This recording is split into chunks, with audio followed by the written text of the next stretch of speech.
பார்த்த மாதிரி இருக்கு. ஜோ விங்ஸோட யூடியூபர் நான். அப்படியா? ஆமாம், உங்கள் சேனல் நான் நிறைய பார்த்துக்கிறேன் நான். அப்படியா? ரொம்ப சந்தோஷம். ஆமாம், நீங்கள் என்னென்ன கண்டென்ட்லாம் போடுறீங்க உங்கள் சேனலில்? டே டு டேன்னு சொல்லி ஸ்டார்ட் பண்ணுது. அதான் எல்லாமே இருக்கிற மாதிரி மிக்ஸ் பண்ணி போட்டுருவேன் நான். ஆமாம், நானும் வந்து உங்கள் 4-5 இது பார்த்துருக்கேன். என்னன்னாக்கா, இந்த வீட்டில் செல்லப்பிராணி தான் வளர்க்குறீங்களா? ஆமாம், பூனை ஒன்று வளர்க்குறோம். அப்படியா? ஆமாம். ரெண்டாவது இப்போ இந்த செல்லப்பிராணி நீங்கள் போகிறது எனக்கு ரொம்ப பார்க்க நல்லா க்யூட்டாக இருக்குது. என்னென்னா, நம்ம வந்து வெளியே போயிட்டு வரோம், ஆஃபீஸு வேலை டென்ஷன் வரும். அந்த மாதிரி வீட்டில் வளர்க்குற செல்லப்பிராணிலாம் நம்ம பார்க்கும்போது வந்து நமக்கு வந்து ரொம்ப ரிலாக்ஸாக இருக்குது. ஆமாம். அதுவும் அது மாதிரி செல்லப்பிராணி நாய் அந்த மாதிரிலாம் போடும்போது நல்லா இருக்குது. அதே மாதிரி இந்த குட்டி பாப்பா வீட்டில் இருக்கா? பாப்பா ஒருத்தி இருக்கா. ஆமாம், அவருடைய இந்த பாடல் டான்ஸ் அதெல்லாம் கூட பார்த்துருக்கேன். அதுவும் நல்லா இருக்கு. அதே மாதிரி இந்த உணவு சமையல் தயார் பண்ணுறது அதுவும் போடுறீங்களா நீங்கள்? ஆமாம், சமையலும் போடுவேன். அதுவும் நல்லா இருக்கு, பார்த்துருக்கேன். அப்புறம் நீங்கள் இந்த பாடல் ரீல்ஸ் எதுவும் போடுறீங்களா? ரீல்ஸ் போடுவேன். பரவாயில்லையே, நல்லா கண்டென்ட்லாம் நல்லா போடுறீங்க. நல்லா ரீல்ஸாக நல்லா போது போல இருக்கு இப்போ. ஆமாம். பரவாயில்ல. எவ்வளோ நாளைக்கு தொடங்கி ஒரு 4 மாதம் ஆகுது. சரி, இப்போ எத்தனை சப்ஸ்கிரைபர் கிட்ட உங்களுக்கு வந்திருக்கிறாங்க?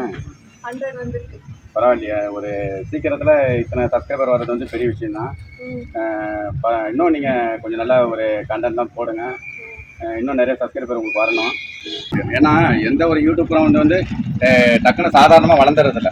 நம்மள மாதிரி ஆளுங்க வந்து பார்க்க தான் அவங்க வந்து அவங்களுடைய வளர்ச்சி வந்து உங்களை மாதிரி யூடியூப்பருங்கெல்லாம் வந்து வளர முடியும்.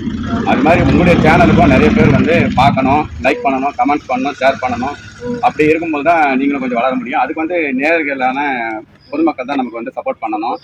இப்போ நான் வந்து உங்களை சப்போர்ட் பண்ண நினைக்கிறேன். அதே மாதிரி உங்களை சுற்றி இருக்கிறவங்களும் அதை பார்த்து கொஞ்சம் கமெண்ட் பண்ணி லைக் பண்ணி ஷேர் பண்ணாக்கா உங்களுடைய சேனல் வந்து இன்னும் ஒரு 1 இயருக்குள்ள ஒரு 1K 2K வர்றதுக்குலாம் வாய்ப்பு நிறையா இருக்குது. நீங்கள் கண்டென்ட் வந்து கொஞ்சம் நல்லா போடுங்க. ஏதோ மனம் தளராதிங்க. இப்போ வந்து இன்றைக்கி வியூஸ் போல் நிறைய பேர் நம்மளை சப்ஸ்கிரைப் பண்ணதுன்னு நினைக்காதீங்க. இன்னும் நல்லா பண்ணுங்கள். ஆமாம், நம்மளுடைய விடாமுயற்சி தான் நமக்கு ஒரு வெற்றியை தரும் அப்படின்றது தான் என்னுடைய ஒரு கான்செப்ட். சரியா? அதனால் வந்து நான் இன்றைக்கி வந்து கோயம்புத்தூரில் வந்து உங்களை பார்க்குறது வந்து எனக்கு ரொம்ப பெரிய மகிழ்ச்சியாக இருக்குது. நான் வந்து கோயம்புத்தூருக்கு வந்திருக்கேன். எங்களுடைய அக்காவுடைய ஃபங்க்ஷனுக்கு நான் வந்திருக்கேன். அந்த இடத்துல உங்களை நான் பார்த்தது வந்து எனக்கு ரொம்ப மகிழ்ச்சியாக இருக்குது. நீங்கள் வந்து கோயம்புத்தூரில் தான் இருக்கீங்களா? ஆமாம், நாங்கள் கோயம்புத்தூரில் இருக்கோம். சரி, பரவாயில்ல. மீண்டும் நான் கோயம்புத்தூர் வந்தேனாக்கா நான் உங்களை சந்திக்கிறேன். அதுக்குள்ளே நீங்கள் ஒரு பெரிய ஒரு யூடியூபராக நீங்கள் வரணுன்றது என்னுடைய ஒரு பெரிய ஆசை. சரியா? உங்களை பார்த்ததில் ரொம்ப மகிழ்ச்சி, சந்தோஷம். தேங்க்யூ. நன்றி. மீண்டும் வரேன்.